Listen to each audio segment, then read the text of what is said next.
Not this smile. Dragon-rearing sovereign's eyes pierced Chinmu's countenance like twin lightning strikes, his head shaking in measured disdain. Once, your smile could unravel a man's defenses. Even with a dagger poised to strike the heart, no soul could steel itself against you. Now it is but a shadow, a hollow mask. This is not the true warmth of your heart. The words slithered through the air, chilling Wang Moran, Mu Qingdai, and Long Yu to their cores. Even the massive buck, muscles taut and eyes wide, shivered as though sensing some hidden tempest. Though they had seldom shared the depths of Chinmu's presence, friendship had lulled them into forgetfulness of the other mantle he bore. The fearsome, indomitable title of Heavenly Devil Cult Master, the Sovereign of Shadows, the #1 devil of that forbidden sect. When near him, the trappings of mortal and immortal titles melted away. The friend was all that remained, yet dragon-rearing sovereign's words cracked that veneer, leaving an icy dread in their hearts. No wonder the legends call him Old Devil. Long Yu mused silently. Even a god such as dragon-rearing sovereign falters beneath the cunning of this human emperor. Chinmu's head shook with gentle solemnity. Dragon sovereign, you overstate my cunning. I never scheme against my friends. Sincerity poured from his gaze, a river of trust so vivid that Wang Moran and the others felt unease drain from their bones. Dragon-rearing sovereign's lips curved into a sneer, admiration laced with ire. Ah, there it is, the genuine smile, tinged with bashfulness even. How amusing to steal my dragons in the blink of an eye. With a roar that split the hall like thunder, his aura erupted, wind slicing in every direction, walls shuddered as though besieged by a celestial tide. Chinmu's eyes widened. He ignited the Overlord Body 3 elixir technique. Every sinew and fiber of his corporeal form bristled like drawn steel. Carefree sword leapt from its sheath, floating to guard his chest as a vigilant sentinel. Yet the first gust of dragon-rearing sovereign's fury slammed into him. A resonant crack split the hall as Chinmu was hurled backward, executing Cripple's heaven-pilfering divine legs to shed the force. But even such a wondrous leg technique faltered. With a final resounding crash, Chinmu collided with the rear wall, the impact shaking dust from the rafters. Wang Moran, Mu Qingdai, and Long Yu wasted no hesitation. The three unleashed their might in a symphony of divine arts. Disciples of Little Jade Capital, chosen through trial and insight, they carried centuries of cultivation and ancestral techniques within their forms. Each step they had taken was carved in rigor. Their skill was as steadfast as the mountain itself. In the Six Directions realm, few could rival them. Long Yu's eyes blazed as Heavenly Eye's sword heart ignited, twin streaks of sword light slicing horizontal and vertical in deadly arcs toward the god. Mu Qingdai's hands traced graceful arcs, summoning the strange Tao Strictjia scriptures, a colossal, ethereal palm of radiant light extended, moving with immortal elegance yet crushing power. Wang Moran, tempered by grief and vengeance from Wanderer Zhen's death, wielded myriad techniques, each a vessel of resolve and fury, a path forged to one day surpass the eternal peace imperial preceptor. But dragon-rearing sovereign moved like a storm incarnate. His steps were blurs, his form a mere afterimage. Every strike from the trio shattered into nothingness against the currents of his speed. He surged past them, eyes fixed on the fleeing Chinmu. The hall's air trembled beneath his acceleration, and the massive buck, summoned as guardian, was flung aside with a thunderous decree. Be gone, animal! The creature crashed through the hall and out into the stormy night beyond. Open your eyes! Wang Moran bellowed. In an instant, all three attuned their pupils with divine sight, capturing the god's trace as he compressed the air into walls of kinetic pressure. Pulled inexorably forward, they rode the currents to strike once more. Chinmu, blood on his lips, called forth countless flying swords from his Tao-Ti sack, invoking sword-treading mountains and rivers. The first strike, granted by village chief's wisdom, unleashed flashes of light that shattered mountains and rivers. Yet dragon-rearing sovereign tore through with unyielding force. Carefree sword darted forward, guided by the calculated heartbeat of ambush. His plan, subtle as the still waters before a storm, unfolded with precision. Sword picture to blind, carefree sword to pierce. As the god broke the first veil of sword light, a cold radiance stabbed toward him. Instinctively, he raised a hand to block, but the divine blade pierced past, slicing into the brain. Stunned, he barely withdrew as Carefree's sword twisted behind him, finding the heart with surgical precision. Chenmu roared, unleashing 8,000 soaring swords, forming a golden sphere of interlocking hilts, airtight and flawless. The god vanished within, replaced by a spinning orb of pure martial ingenuity. Chenmu spat blood, chest heaving. Wang Moran and the others reached him, eyes wide at the spectacle. The sphere trembled, its cracks widening, signaling the dispersal of the trapped blades. Chenmu shouted a warning, retreating through the hall with the others close behind. The orb shattered with a resonant clang, swords scattering in a deadly cascade. From its center, dragon-rearing sovereign emerged, eyes frozen in cold fury, his form marked by a pool of blood, testament to the earlier strike's danger. 8,000 flying swords surged like a tempest. Mu Qingdai was impaled against a bronze pillar, Long Yu and Wang Moran pinned with cries of pain. Chenmu felt a blade graze his chest, narrowly missing vital organs as he hung upon the palace's beam.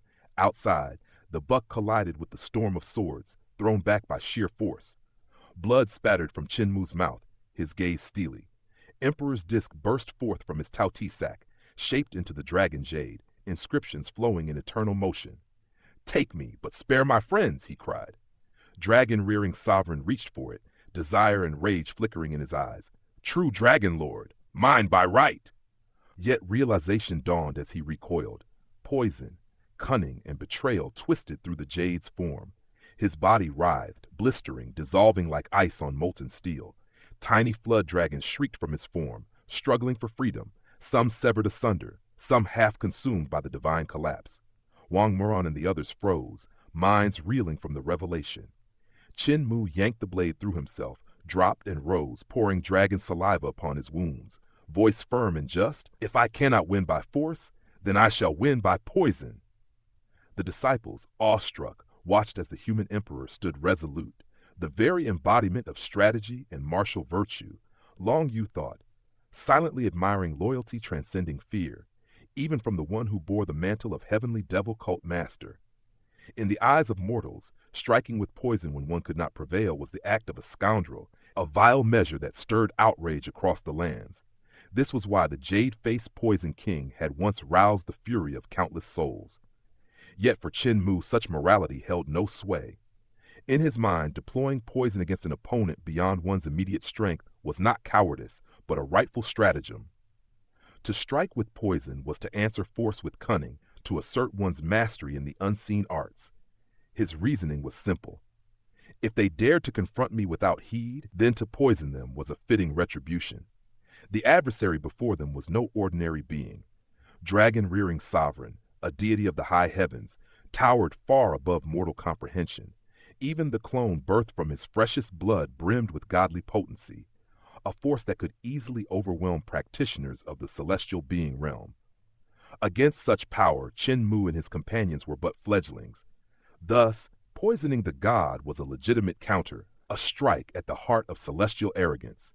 The venom at Chenmu's disposal was the famed three-break powder, a concoction he had once wielded against poisoner Mu Yingshui of the West Earth. Ever meticulous in his craft, Chenmu always prepared surplus, ensuring remnants remained for unforeseen trials. This powder, imbued with profound alchemy, twisted the five phases and scrambled yin and yang, eroding flesh, spirit, and soul alike. It had once been tempered to confront the blood of god and devil in the root demon of Lonely Mountain Ridge. And now it was to meet the blood of dragon-rearing sovereign with equal purpose. With the emperor's disc as its conduit, the powder lay in wait. Any touch would unleash the toxin, unerring and absolute. A swarm of pocket-sized blood flood dragons writhed, evading the disc's deadly surface, yet striving to reunite. Chenmu's voice thundered through the hall. "If we fail to cleanse this god's blood, none shall survive." 8,000 flying swords filled the space. Yet even his cultivation could not command them all. His vital chi, however, wove into threads that seized Carefree's sword from its embedded post. That divine blade, keen beyond measure, yielded to his command, drawn free to join the fray. With vital chi as his guide, Chenmu unleashed a barrage of sword forms, striking at the serpentine blood flood dragons. Long Yu, echoing his mentor's technique, drove a sword through his own chest, a scream of agony shattering the hall. Yet aid arrived swiftly. Jade bottles of dragon saliva hurled by Chen Mu, crushed in haste, allowing vital chi to heal flesh as it grew anew. Pain ignited across Long Yu's chest. But there was no time for complaint. The dragons scurried, relentless and numerous. Wang Moran and Mu Qingdai mirrored the assault, wounds opening and healing in tandem with the torrent of battle. Chen Mu's warnings pierced through the chaos. Avoid the spoiled blood. Its poison is unmatched. Even I cannot withstand it. Instantly, the companions moved with care, leaping and diving, falcons amidst a storm, slicing dragons as they darted. Yet, their mortal strength could not wholly vanquish creatures birthed from divine blood. Only Carefree Sword offered partial reprieve. Lend me your magic, and let this sword awaken. Chen Mu called. Threads of vital chi surged from Wang Moran and the others into the blade. With a surge, Carefree Sword's might swelled. Heads of the blood flood dragons fell in silver arcs, and its light shifted into the drill sword form, a silver dragon scouring the ground, shredding all that remained. The dragons coalesced no more, and before them appeared a diminutive dragon-rearing sovereign, barely a foot in height. Delight and astonishment mingled on their faces, yet the small god was no less fierce. A single step, and the tibia of Long Yu's leg cracked under a phantom-like strike. Wang Moran's divine eyes flared, capturing only glimpses of the rapid, elusive form. Chen Mu's Carefree Sword pierced, missed, and struck again, always narrowly evading. Mu Qingdai's sashes entwined the god's limbs in a desperate parry, while Chen Mu shrank himself using the Overlord Body 3 Elixir technique and 9 Transformation 3 Conditions Mystery technique. His body condensed to a mere foot and Carefree Sword to 3 inches, yet the battle remained perilous. Do not strike head-on. His strength is godly, he warned. The clash intensified. Blows of blood and chi painted the air. Wang Moran's net of vital energy faltered. Long Yu spun on one leg, a vortex of furious strikes. Bodies shrunk, sword lights darted. Yet the small dragon-rearing sovereign moved like a phantom, impossible to pin. Limbs snapped, screams rang out, and the very hall seemed to quake under the combatants' might. Carefree Sword's 3-inch light flashed repeatedly, intercepting godly kicks that threatened Long Yu's head. Twists of neck and sudden bursts of sword chi sent the small god reeling, yet exhaustion weighed upon them all. Suddenly, at the hall's threshold, a massive black buck emerged, horns shedding splinters that pierced the godly clone. Dragon-rearing Sovereign's form burst into crimson fragments, diminished further, yet he leapt upon the buck's head in defiance, striking with furious precision. Chen Mu's sword danced. The buck recoiled, and the small companions rained destruction upon the divine foe. The buck faltered, bones cracking, rushing toward the dragon Qilin to shift the burden, yet the Qilin's thick skin and sturdy frame withstood the onslaught. Mu Qingdai was thrown backward, fainting upon collision, dragon-rearing sovereign in pursuit. Chen Mu's voice rang, summoning Carefree Sword and rallying his brother in arms. Wang Moran expelled blood and strength, hurling him forward like lightning incarnate. The 3-inch blade summoned visions of verdant peaks and azure waters, drowning the god in a torrent of sword chi. Clangs rang incessantly. Sword-treading mountains and rivers splintered beneath their might. The god, now shrunken, struck with desperate force, jolts ripping through Chen Mu, yet the dragon Qilin roared with divine fury. Magic infused the sword, exploding the last of the god's blood into nothingness, leaving only spoiled remnants upon the floor. Chen Mu collapsed, tides of strength withdrawing, hands loosening from Carefree Sword. The dragon Qilin, undeterred, lifted his gaze to the battlefield. Flood dragons bowed in fear, eyes cast downward, their defiance extinguished. The hall fell into a tense silence, the echoes of divine battle lingering, and the victors breathed, weary yet unbroken, amidst the ruin of godly blood and shattered hall alike.